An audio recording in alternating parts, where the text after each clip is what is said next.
Welcome, I'm your host Kenny, and you're listening to Social Sleuth.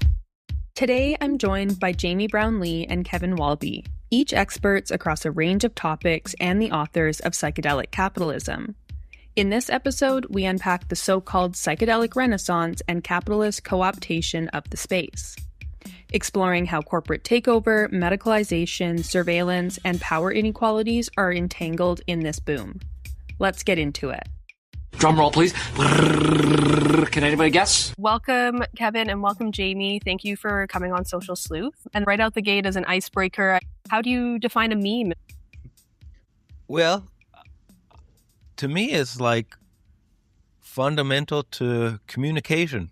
I think that the newer meaning of meme has to do with internet and copies of copies, but I think just the old school definition of a meme as imitating and learning is probably more fundamental to human history.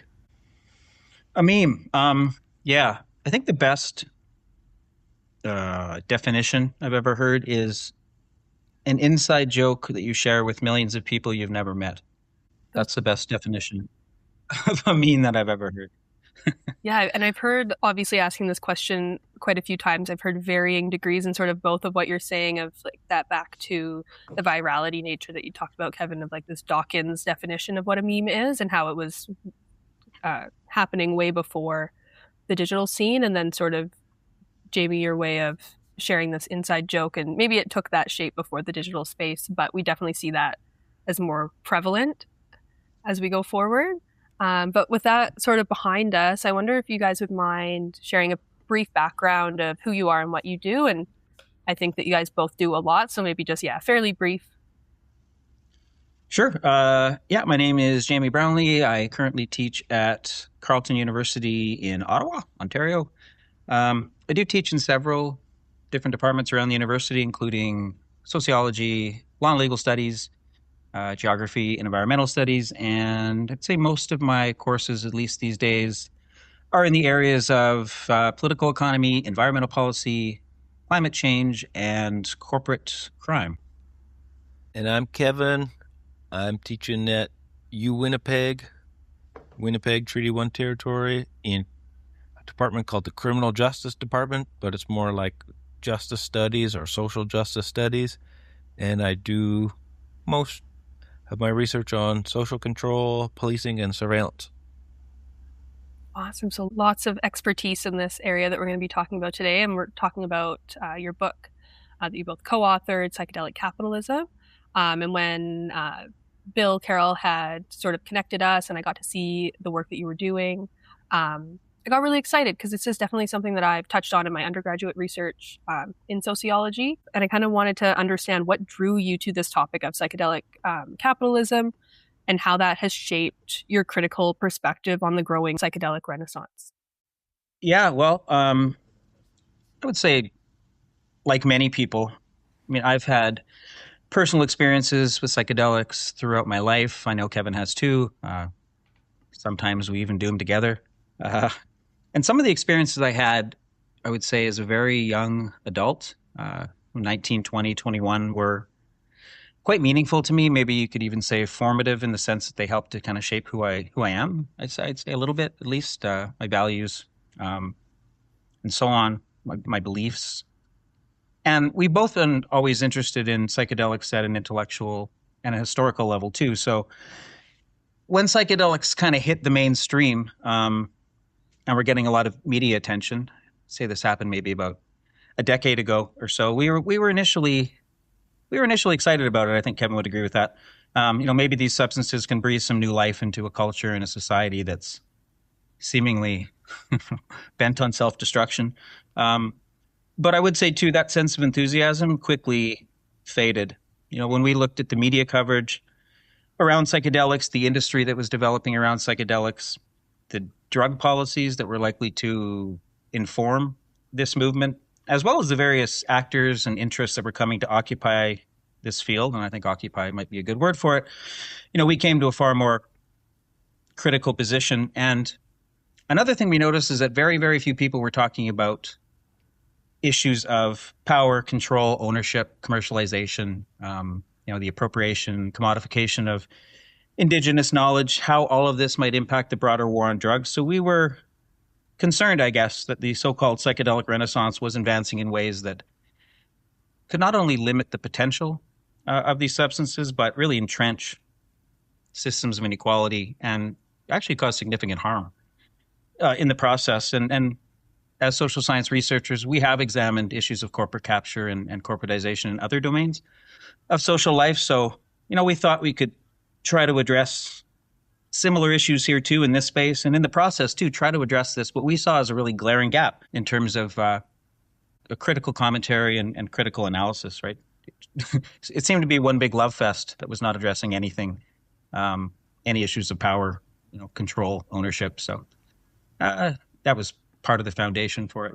Yeah, the only thing I can really add is we've done sociological research on other topics that pop up with the topic of psychedelics. Like Jamie's done lots of work on the corporate elite and corporate capture, and that is an issue that pops up with psychedelics today. I've done research on legal reform, on policing and surveillance, and that pops up in interesting ways with psychedelics. So for us, it was easy to parlay our personal and political interests in psychedelics into a project where we get to build on other inquiries we've made before in a new domain. And before diving fully into contents, what does psychedelic capitalism mean or encompass to you? Well, I think it means a number of things. The increasing commercialization, corporatization, financialization of psychedelics as they kind of move from the underground to the mainstream. It's kind of a gold rush mentality. It encompasses a pretty wide variety of actors, including certainly the venture capitalists and the biotech firms and the pharmaceutical companies that are attempting to patent and monetize, and I think ultimately monopolize, if possible, psychedelic products and services, often at the expense of community-based organizations, initiatives, and the longstanding consciousness-raising practices of Indigenous and underground communities.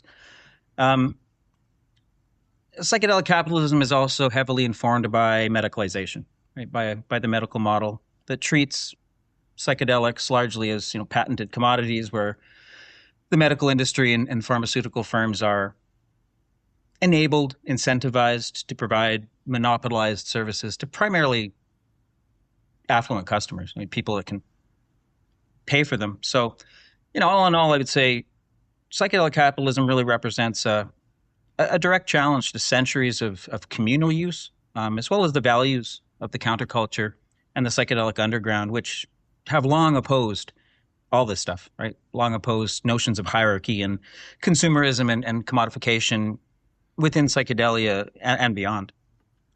That'd be what I would say.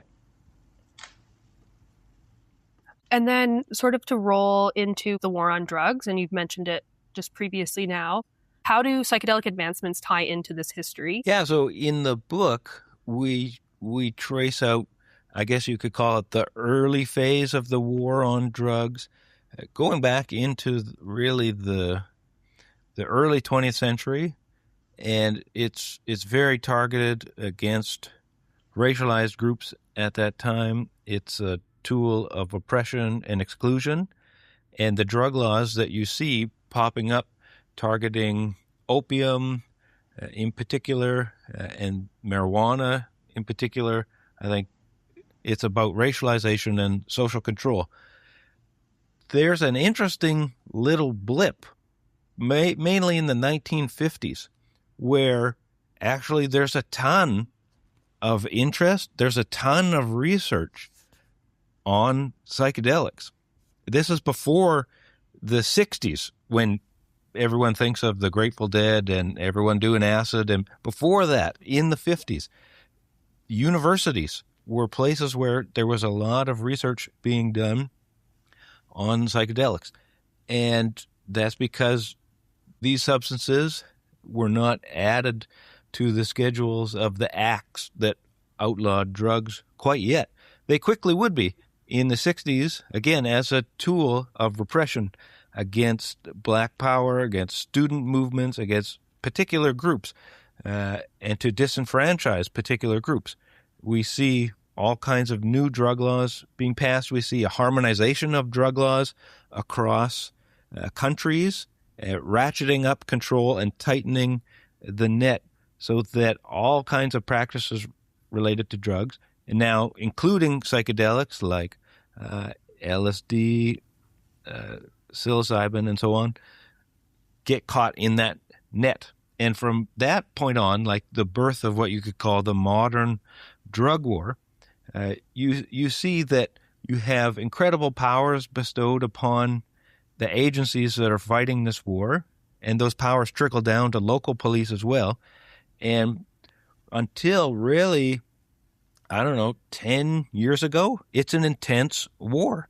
Like, it is a war waged against the lowest level people who consume drugs, people selling drugs, and it's a war that is fought throughout Central and South America, and it's unrelenting. Like, it has led to the rise of mass incarceration in the United States, and it's a total travesty and injustice because those drug war laws, I think, only really exist to sustain those institutions that are fighting the drug war. They're completely self-serving. They don't serve a public health function. They don't serve any function other than control and boosting the budgets of police and security agencies. So I think the war continues into the present. We can talk a little bit about what you could call a tenuous pause in policing of psychedelics that is kind of enabling this renaissance, so to speak. But I think it's only that. It is a tenuous pause, and you still see things like bifurcated scheduling popping up, raids of psilocybin shops and things like that show, no, the war is still there, and police are ready to pounce pretty much any time and keep it going. Yeah, maybe I'll just add, Kevin mentioned bifurcated scheduling, the possibilities of it. It's kind of one of the modern maybe manifestations of the drug war as it relates to psychedelics. Bifurcated scheduling is where a drug product is placed in a different schedule from the active ingredient or substance. So, for example, if the FDA in the United States were to approve, psilocybin or psilocybin-assisted therapy for the treatment of depression, for example, what would be rescheduled, right? What would change? Well, we don't know yet, but if history is any indication, only FDA-approved medicinal psilocybin would be rescheduled, right? The legal barriers would be reduced for that drug product, but psilocybin itself would remain a Schedule I drug and continue to be prosecuted as a restricted narcotic. Compass Pathways, one of the big corporate players in the field today, they have a proprietary formulation that they managed to get patented. It's called Comp 360. If that's effectively legalized and rescheduled for medicinal use, that could be the only game in town, right? So again, psilocybin will remain illegal while this patented formulation could have a virtual monopoly.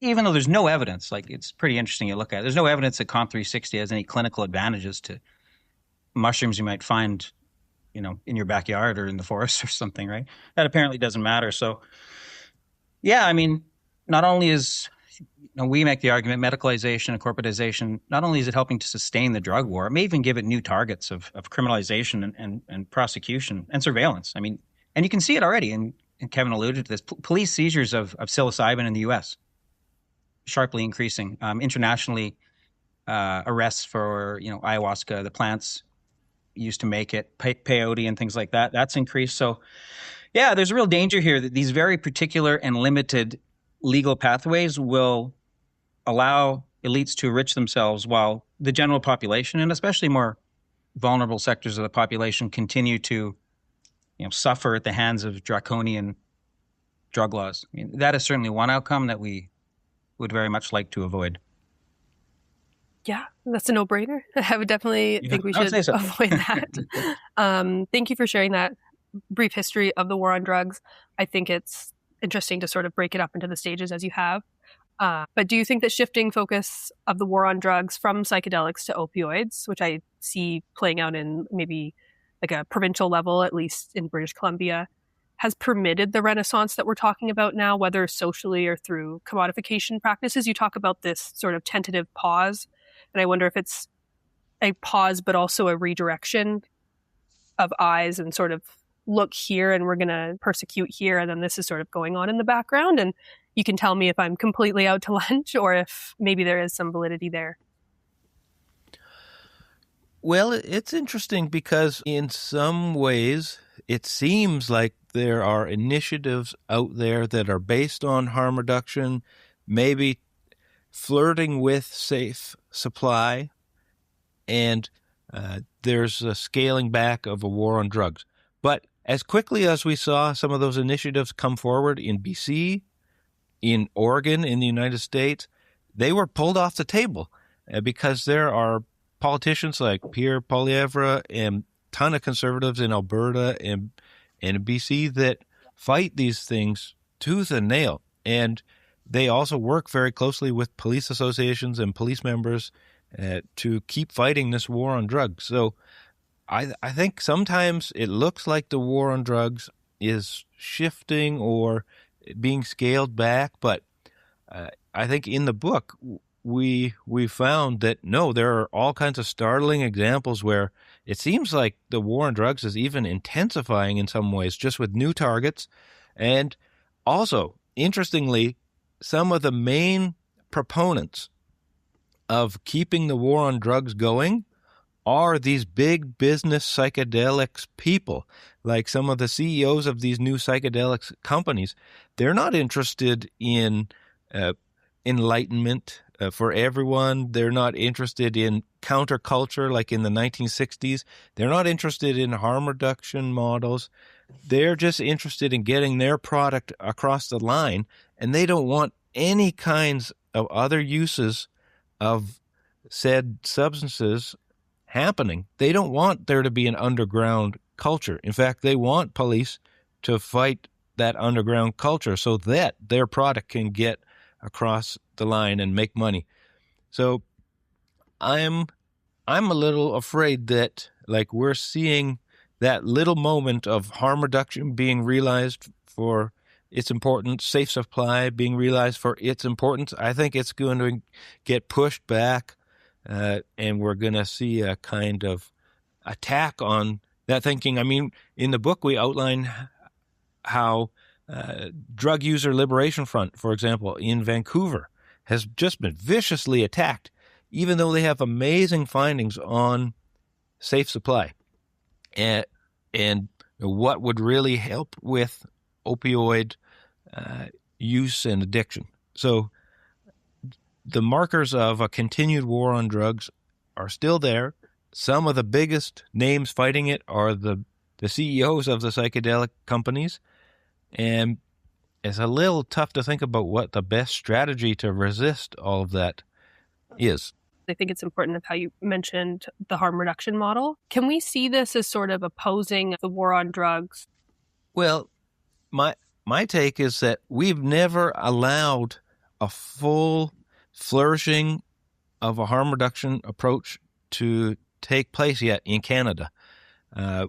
We had some kinds of safe supply, but they were pretty limited in scope, and they were not intensive enough, and they were just immediately attacked and pretty much rescinded at this point.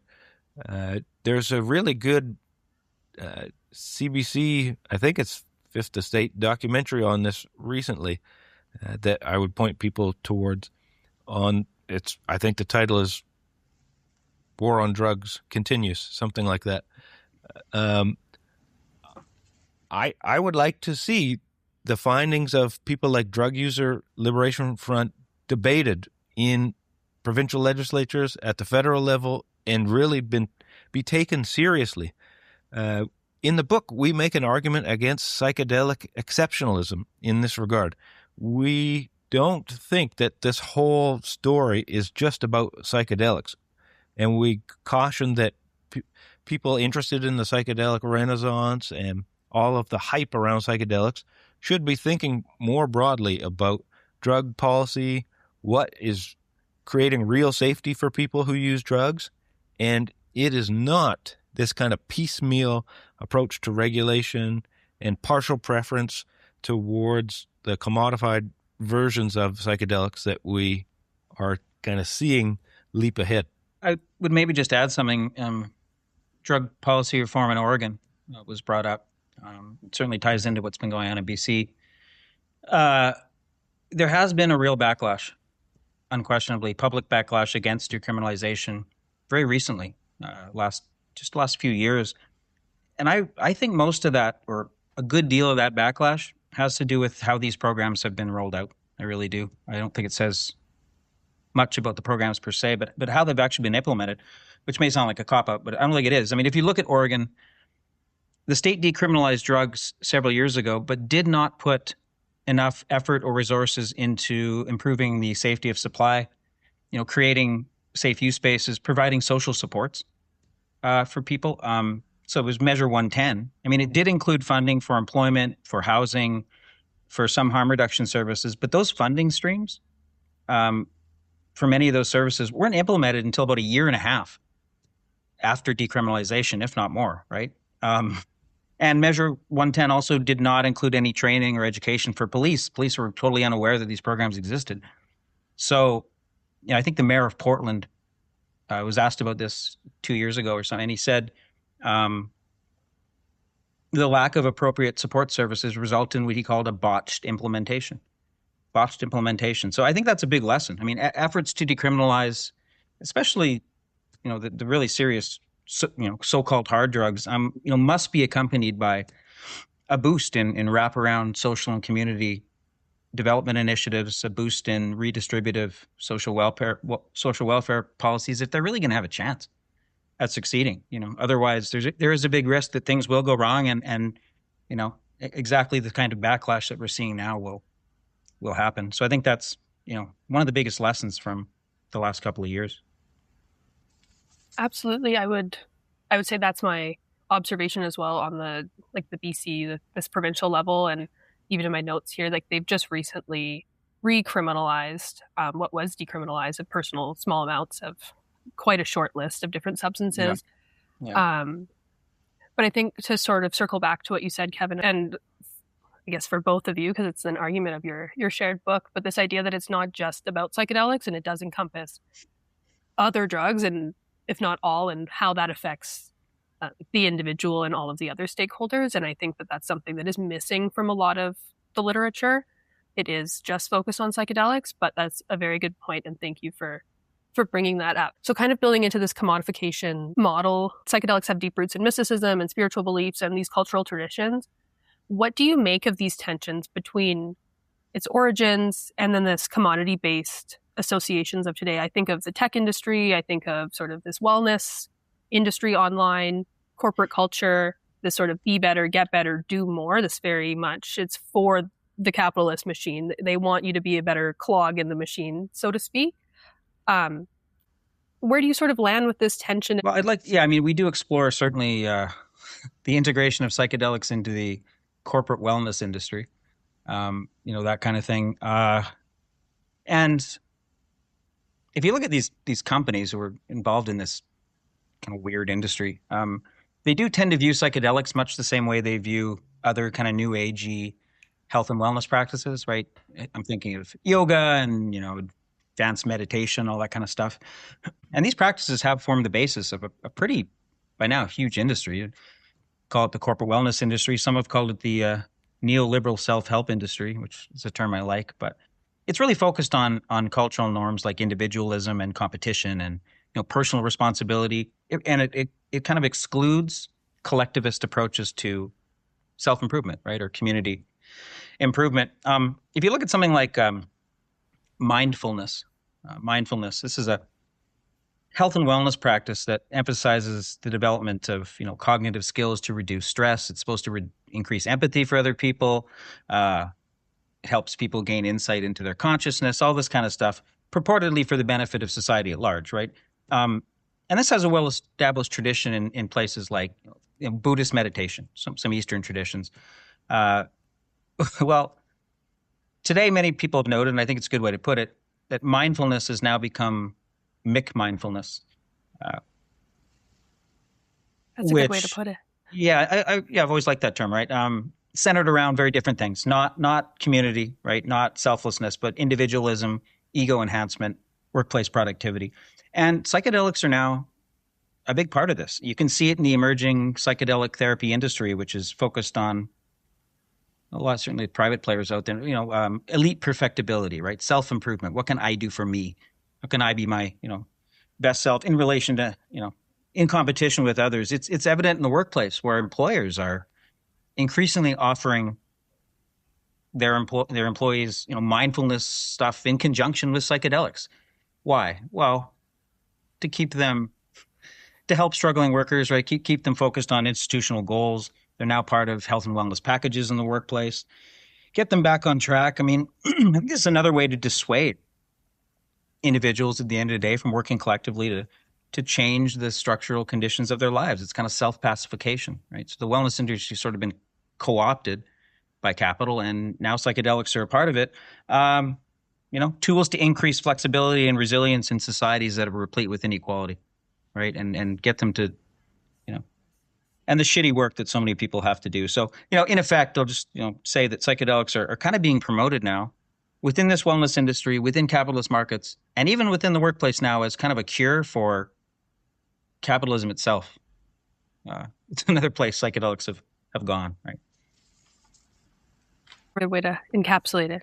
My mind kind of went elsewhere for a moment when you said mindfulness. It seems like something I had blacked out from my stint at working for a big corporation, and that was one of the things. It was mindfulness, and that was part of our benefits package. And it's better than offering your employees, better pay and working conditions. You can just send them off to a mindfulness seminar, right? Maybe give them some ketamine at the same time. Yeah. In historical context, the shift that Jamie is talking about, that the question points to, is pretty monumental as well.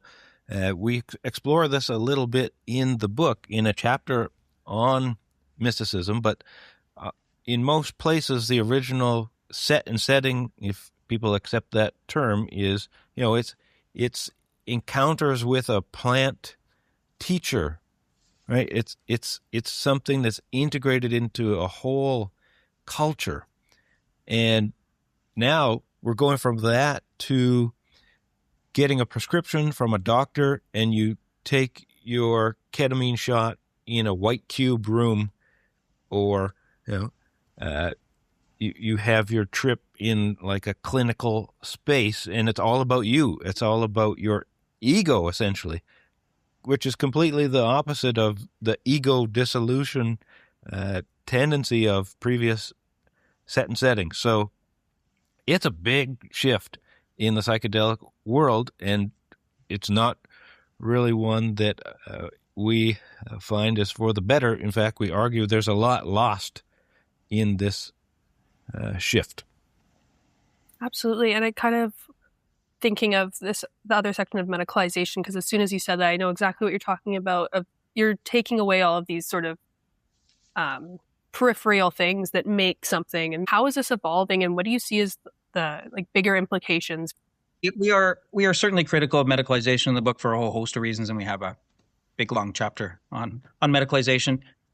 I would say, though, just as a note, we don't dismiss it entirely. I think that would be a mistake. We looked at the clinical evidence pretty closely, and there's certainly promise there. I mean, it suggests that psychedelic assisted therapy may offer significant advantages over current drugs and therapeutic regimens. I mean, heck, they may end up being the best pharmacological option to treat mental health conditions. But yeah, a whole range of issues there. I mean, I'll just mention a couple. One question we ask in the book, you hear all this talk about a mental health crisis today, right? Can't go anywhere without hearing the term mental health crisis. Well, are we experiencing a mental health crisis, or is this more accurately, a crisis of the modern era, a crisis of modern capitalism?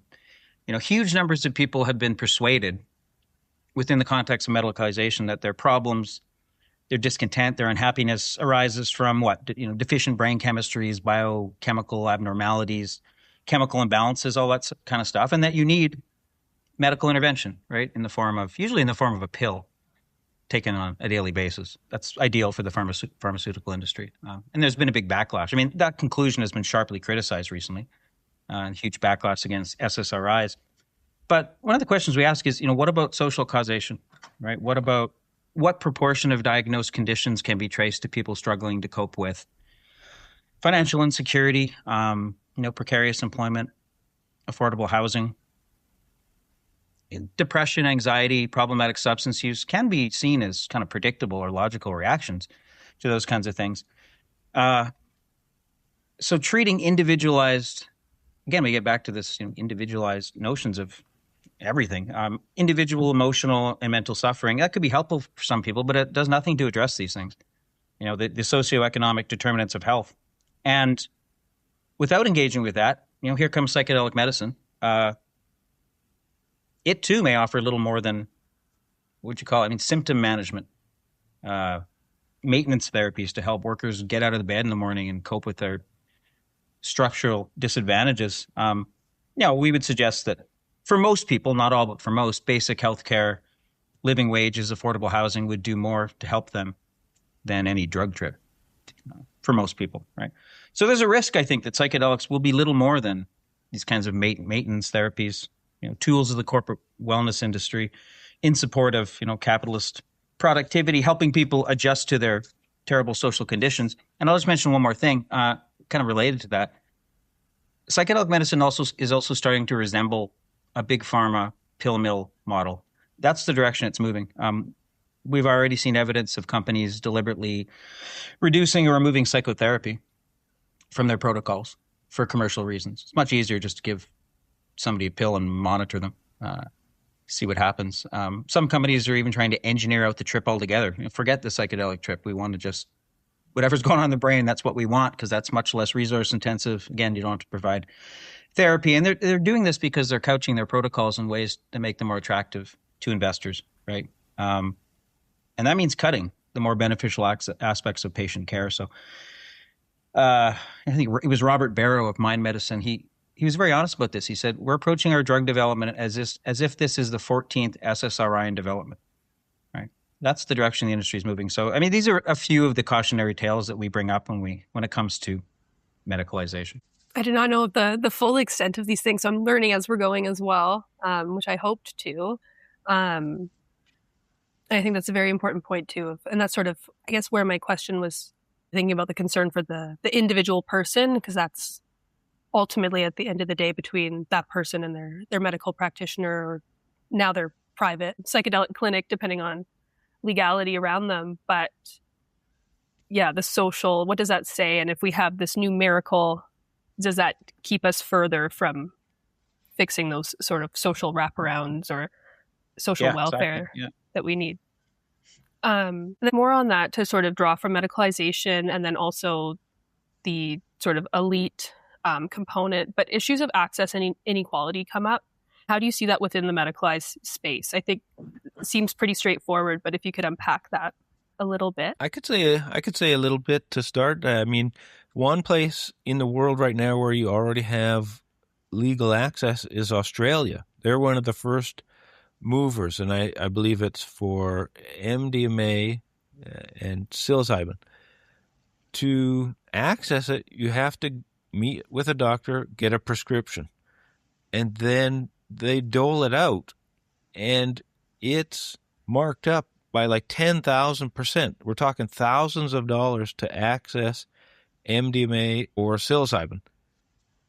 And that is kind of the direction that it is headed. It's about creating a market for these things and maximizing profit. And even in the places in the United States where they have some limited forms of regulation and legalization so far, like in Oregon and any day now, Colorado, the clinics are, again, expensive.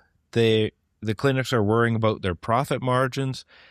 So they are not only charging a lot for the substances, but like Jamie was saying, they are reducing or restricting the other components, like amount of time you get to spend with someone in talk therapy, or whether there's therapy at all.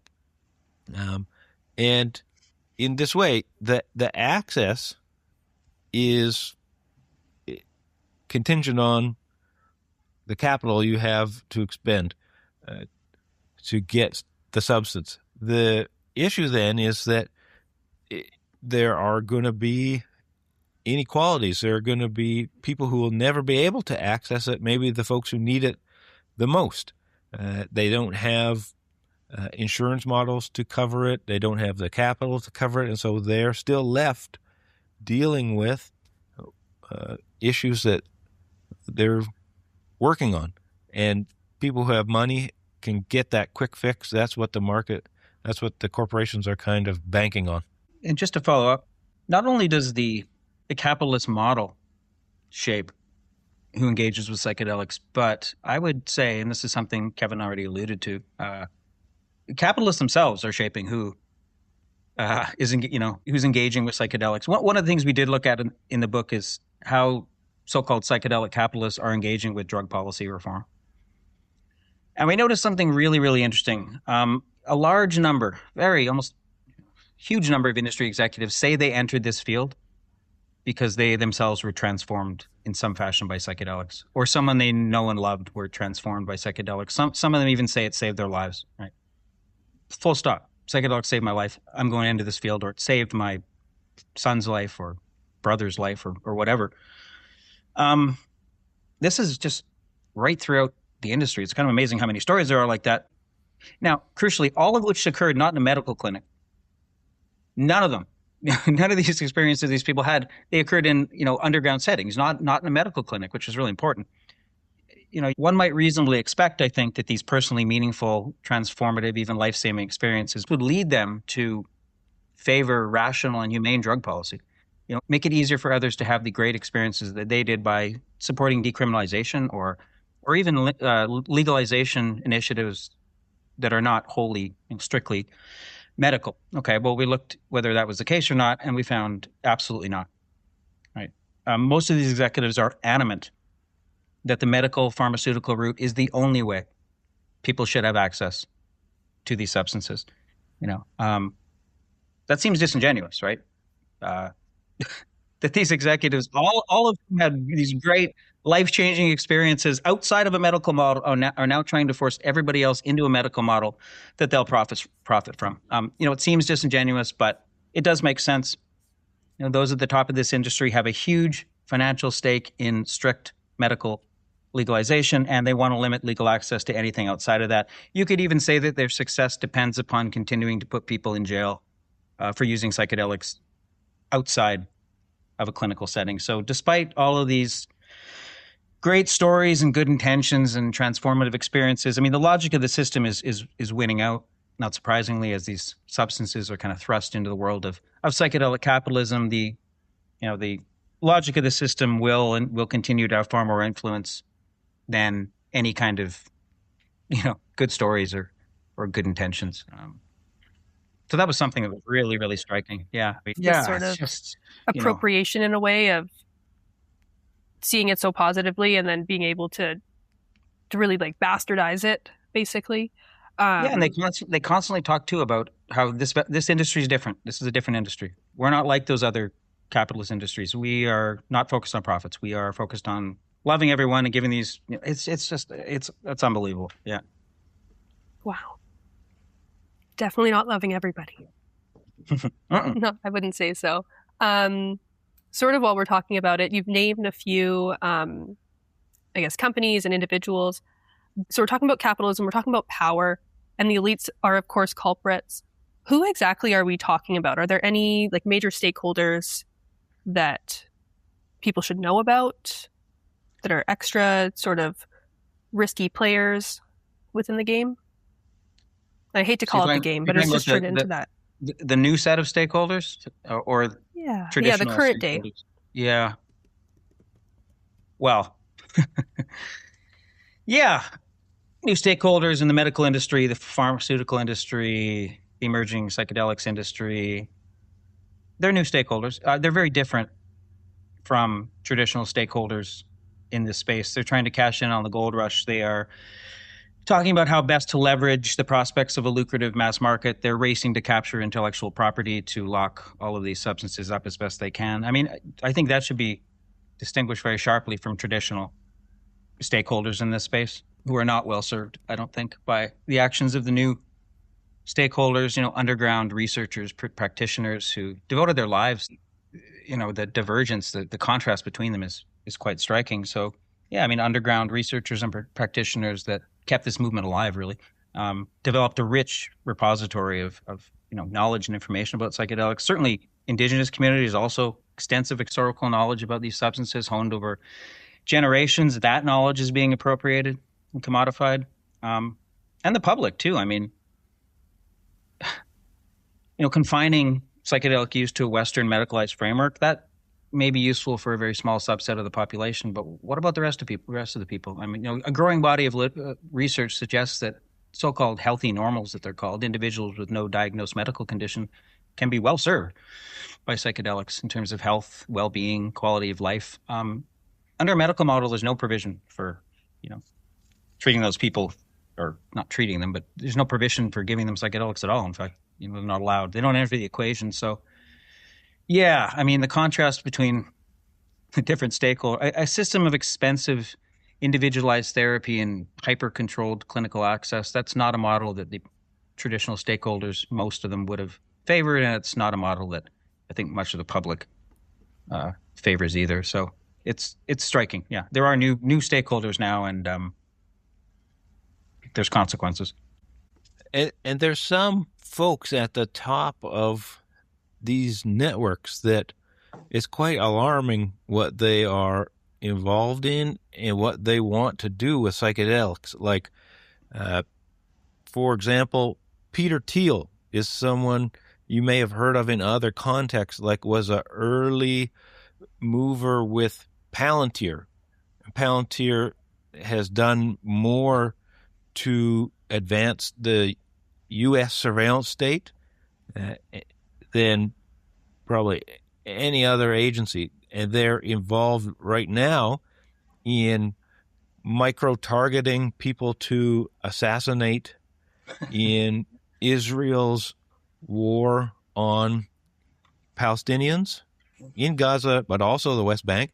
They're now working basically as a security agency for Department of Homeland Security and backing ICE, and again, micro-targeting block by block people to extract and send on rendition to torture, whether it's Alligator Alcatraz or CCOT in El Salvador. Palantir is behind all of that, and Peter Thiel has been behind Palantir for a long time, and Peter Thiel has a big footprint in the psychedelic space as well. He's been very involved with Compass, and he's got a lot of stake in other companies. So at least he did. Yeah. I mean, he was one of the earliest investors in these things. He's one of the scariest people on the planet. There's a lot of players like that are pushing this psychedelic renaissance. So our main approach to this in the book is that, yes, there's a lot of hype. There's a lot of hope about the psychedelic renaissance, but you have to look behind the scenes and see who's pushing this. Why are they pushing it? And when you do, it's pretty scary to see actually there's a bunch of connections between the psychedelic renaissance and surveillance capitalism. There's a bunch of connections between the psychedelic renaissance and the way that these people approach patents and try to create these monopolies so that they can control more and more of the world. It's pretty scary stuff. That is. It's just a reality check of how capitalism works and these really sticky fingers that seem to get everywhere. But one of my last questions, I think, and this sort of relates back to the brief undergraduate research that I did, but I think there's a lot of parallels that can be drawn to the cannabis industry and legalization in Canada, or even how some U.S. states have gone about medical usage. But I wonder how the variety of psychedelic plants and substances, if that has had effect on the progression? Because obviously there was issues within the cannabis industry and legalization and sort of how that's unfolded. And now for how Canada may approach tackling the legalization or decriminalization of psychedelics, I wonder if the variety of substances itself, if that has any effect, or if that's something you've looked at. I sure about the variety. I mean, there's a lot of cannabinoids too, right? Potentially, that's fair. But for the user, the general user, that's probably not thinking too much about the technical stuff. It's still flower for them. Yeah. But there are, many parallels, I would say. Both groups of substances have long been criminalized and stigmatized for political reasons. The medical or legal justifications for prohibition in both cases were just nonsense. A couple other similarities, between the two industries is the predominance. It's pretty obvious of just white men in leadership positions. It's kind of the same in both industries. You can see the same in the psychedelic industry today. I mean, black cannabis entrepreneurs in the United States, I think that accounts for about 2% of businesses. The same is true of the cannabis industry in Canada, which excludes, Indigenous people and Black people.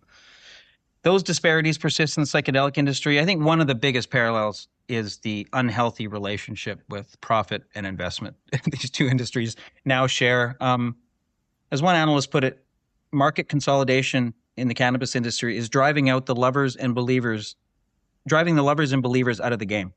What did she mean by that? Well, they're being replaced by corporate ownership structures. Legacy operators are being replaced by venture capitalists.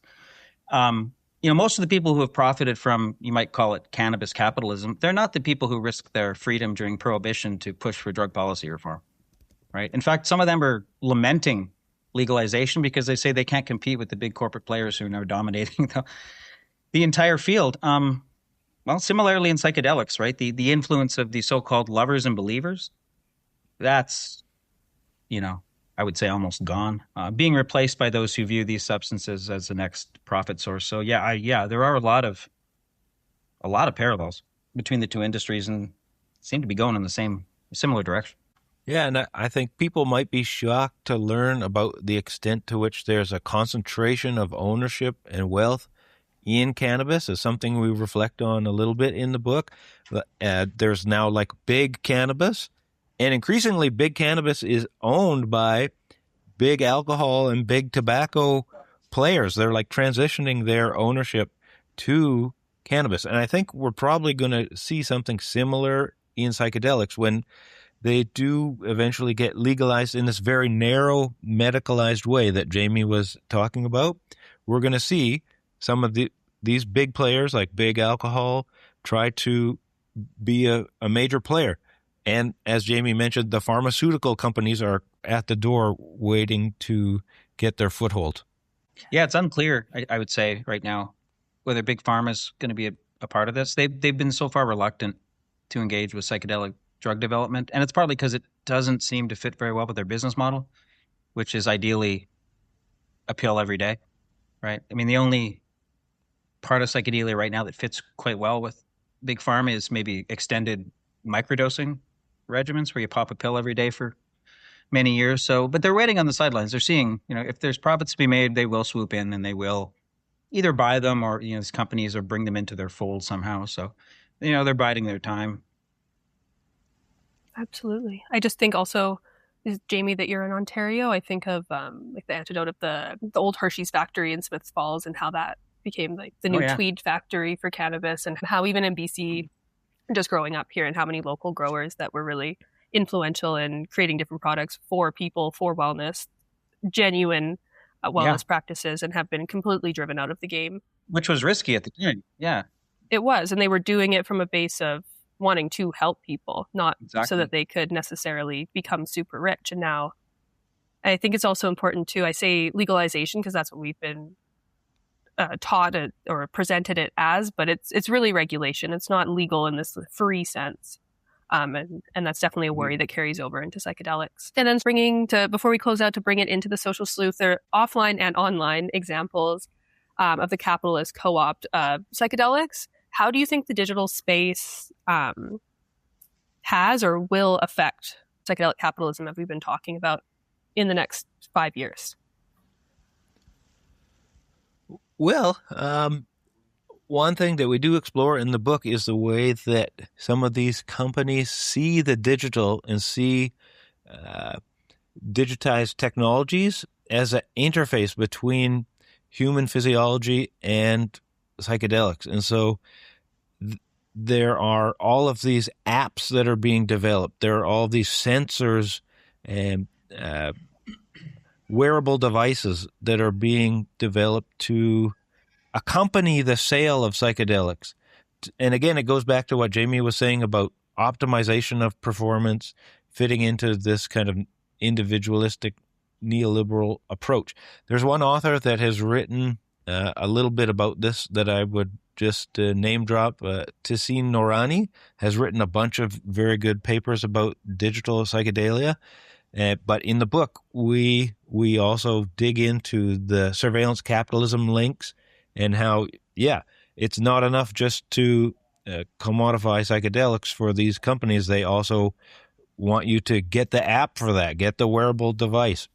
They constantly be trying to optimize your usage, optimize their sales, and that's the new kind of setting that we're seeing emerging. This is potentially disastrous. I mean, well, maybe that's overstating it, but this is really concerning, these predictive analytics, these brain-computer interfaces that could replace human therapists, the production of user data sets for commercial use. As Kevin mentioned, all these new wearable apps and devices. Psychedelics is being integrated into all of this stuff.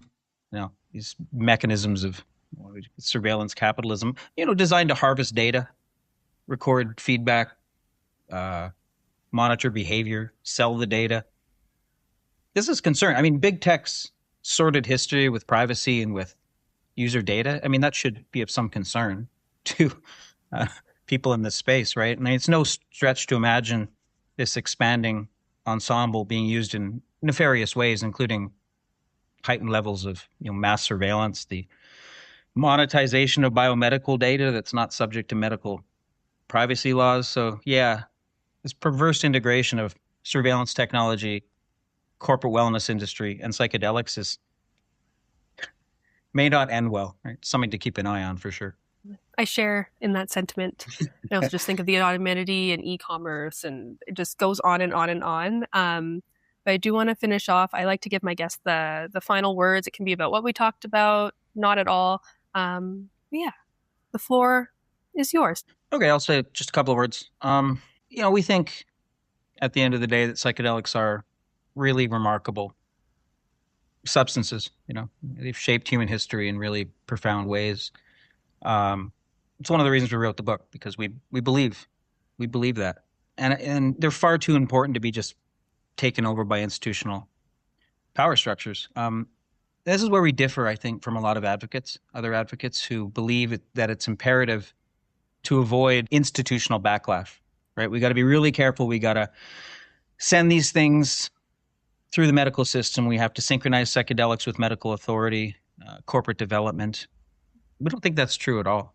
I think that's the wrong way to go. In fact, we would argue that dominant institutions represent the single greatest threat to a just and equitable psychedelic future. And we really don't want the future of psychedelics to be left up to, pharmaceutical industry, venture capitalists, medical professionals, governments. It should be centered in and integrate a very wide range of affected stakeholders, as we talked about earlier, and constituencies, underground therapists and researchers, Indigenous practitioners, policy experts, drug reform activists, and the like. And so that's what we're hoping for. And despite all the issues and problems we discussed in the book, and it mostly is an issues and problems book. We talk a lot about the problems surrounding everything today.